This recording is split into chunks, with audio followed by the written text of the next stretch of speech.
Hey, thanks for clicking on this video. If this is your first time ever seeing me or watching any of my videos, clicking on checking out my channel, I appreciate it. If you like this video at the end, go ahead, please give it a thumbs up, click subscribe, and click on the bell so you get notifications for more videos. I'm always coming up with new things, new ideas, traveling around, doing all kinds of stuff, sharing my lawn care journey. When I started my lawn care business 6 years ago, went from being a full-time retail manager, went to retail management, to an entrepreneur, starting my own lawn care business, something I have a passion for. I've always loved lawn care.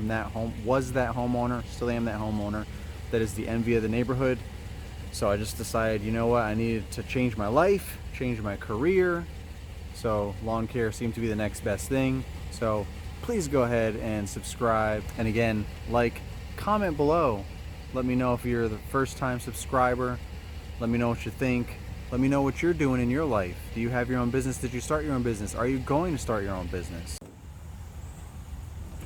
So I got this trailer, an enclosed trailer, because I wanted to keep everything out of the elements, and I wanted to have basically a storage on wheels. I had storage in this facility, like the largest storage unit that they had at one point, and I literally backed my 5x10 open trailer into that storage unit and still had room in the back for equipment that I wasn't using at the time. And I didn't even have that much extra, but like a snow blower, things like that I accumulated over the years that I only used seasonally, and I kept my main mowers and stuff on the open trailer and just backed it literally into the storage, hooked it back up, and then pulled it out and closed, and that's how I went about my day. But one, that's super expensive every month to have a big unit like that versus just a parking spot that I pay for now. And I always had to keep going back and forth to storage to get miscellaneous things, whether something broke down or had to be replaced, or I was doing multiple types of jobs in one day, you know, go from mowing to landscaping or whatever, finish a mulch job or whatever. Going back to storage, grab wheelbarrows or swap out mowers for a different type of yard or whatever, because my 5x10 trailer at the time only fit so much as well. So one, I needed a bigger trailer to begin with so I could hold more stuff at one time and not have to go back and forth. And two, I didn't want to have to pay for a large storage unit every month. I wanted to just pay for a parking spot, and I wanted to just be able to have everything with me at all times. So that's why I wanted to get an enclosed trailer, and it also gives me the ability to put my logo on the sides and brand, you know, my company even more, so I can grow. So as my company kept growing and growing, the yards got more and more diverse, so we needed more equipment. So enough about all that. I'm sure you guys just want to see what I got, what I'm talking about. Let's fix this. We just got done, had a long day today. So basically, you know, there's like two of everything, right? Have at least two, if not more, of everything. Have multiples. See, there's multiple mowers. We got 2 grandstands. I'm demoing the one in the front there, but one of these days I will own another grandstand. But right now I have this grandstand I own, and then I have a walk behind that's normally in there. That's also a 48 inch, both 48 inch. So I can, you know, have multiple mowers. So we can use multiple mowers on one property if it's large enough and it makes sense, or if one breaks down or whatever the situation is, we always have more than one mower. Got your push mower for those, you know, super tiny backyards or whatever that you can't do anything else with, like, you know, they have a retaining wall that you have to go up and then there's grass on top of there, stuff like that. That's what the push mower is for. We really don't use it that often throughout the week. Sometimes we use it more than we want to, but that's just because I don't have the right size mower. You know, I need to get a smaller mower than a 48 so I can get through some of the smaller back gates and not have to use the push mower. So that mower grandstand up there is a multi-force grandstand. That's a 52. It's also a nice size, but again, I'm demoing that. It would be nice to have that, but so this would be an ideal setup. You've got a 52, a 48, or a 52 and a 36. That's really ideal. This way you can get in all the back gates with a stand-on mower, which is super efficient. You see how compact it is. I still have plenty of room for another mower to turn sideways right here, so I can fit 3 mowers in here. If I fold this up, I folded that up so that I can get this right up in here, up against the wheels. Everything's locked in. Got my wood strip back there, nothing moves. It stays locked. You know, if this wasn't here and this was here, then yeah, this moves all over the place. So you got to strap it down, otherwise you're gonna bang into stuff and do damage or not, that's on you. No one's gonna know because you have an enclosed trailer. But you didn't hear that from me. I'm just saying, keep everything safe and secure. If you have it all jammed up like this and you're good to go, it's all good. And you can fit this stuff in there. You see I got a couple of backpack sprayers. You know, I got another trimmer rack with another trimmer. So I've got an Echo trimmer, I've got a steel trimmer, I've got a steel trimmer that I turned into a combi unit. Well, my dealer did it for me. Just have to swap out the shafts for a combi one. You take this entire shaft out of here, unscrew all this and take this off, slide the new shaft through here, the combi shaft, and then you can just start buying attachments. So I got the edging attachment.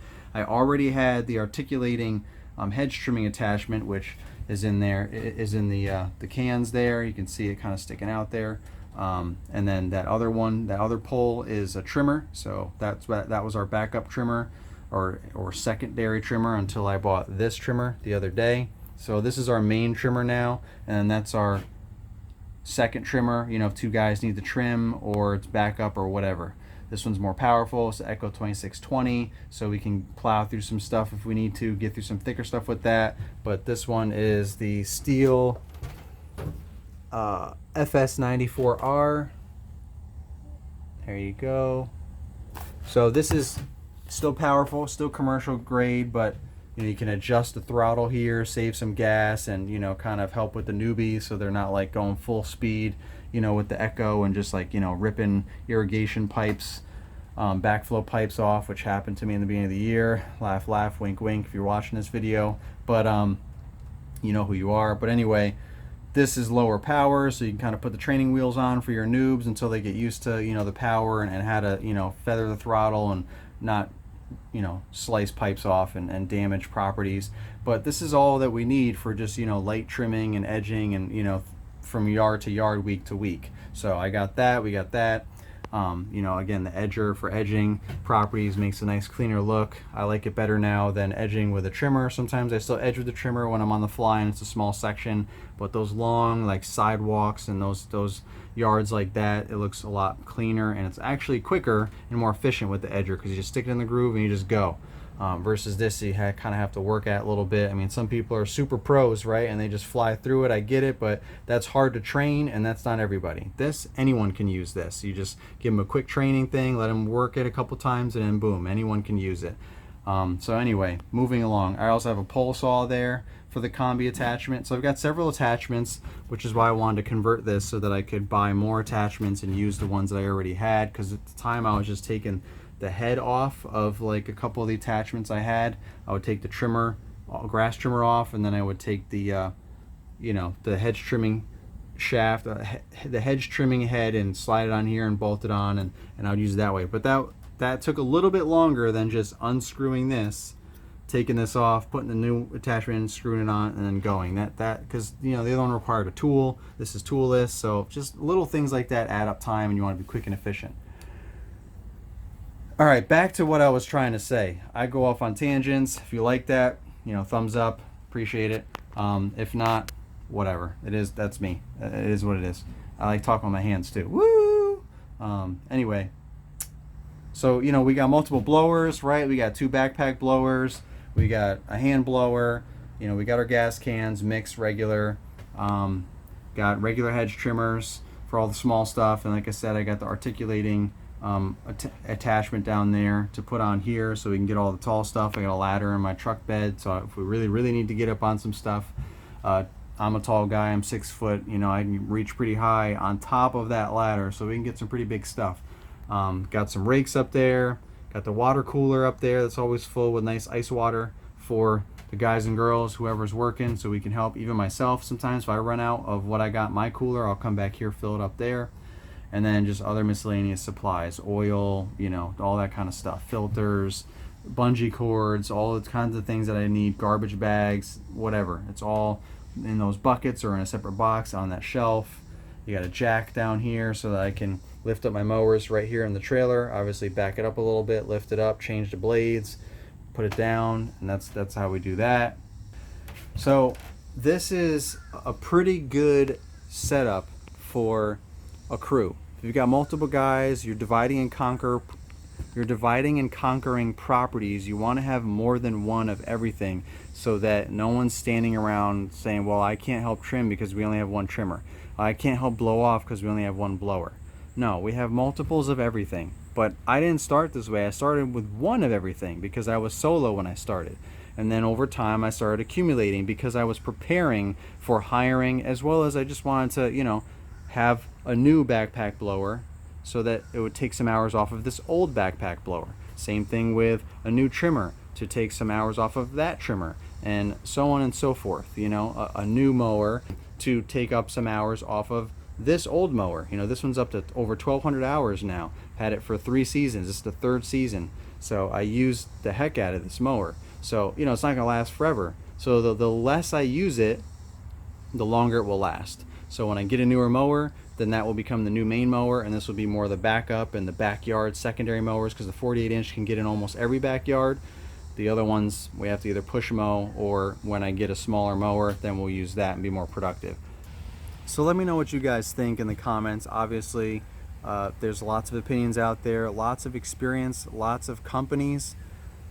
Just share your tips, your tricks, your experiences, what works for you, what your setup looks like. Do you have a setup like this? Do you want a setup like this? Do you think this is an efficient setup for crews? I'm no expert, but I've definitely been working with multiple employees since last year, and I've seen a lot of stuff on social media, seen and talked to my peers locally, as well as observe other companies locally that I might not know personally, but see them around and just kind of look at their setups. A lot of them have open trailers, so I can just clearly see what they got.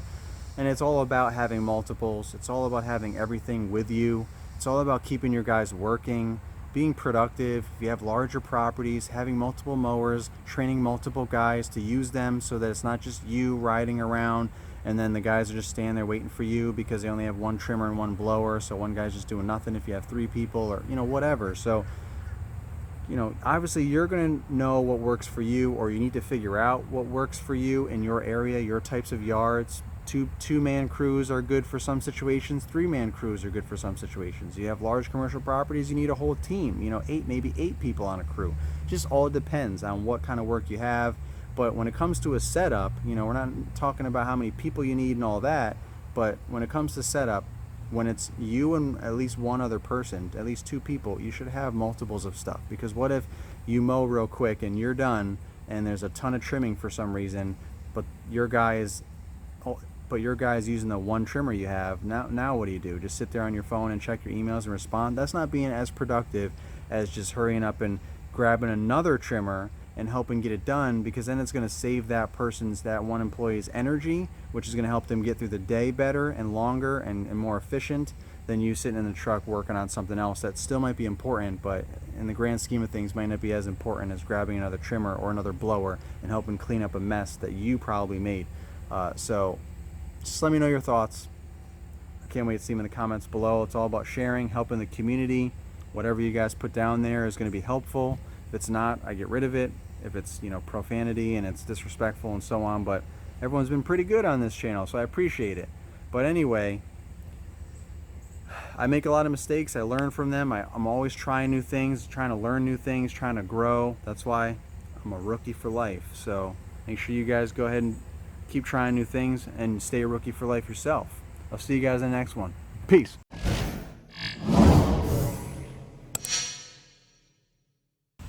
Don't forget to like, comment, subscribe.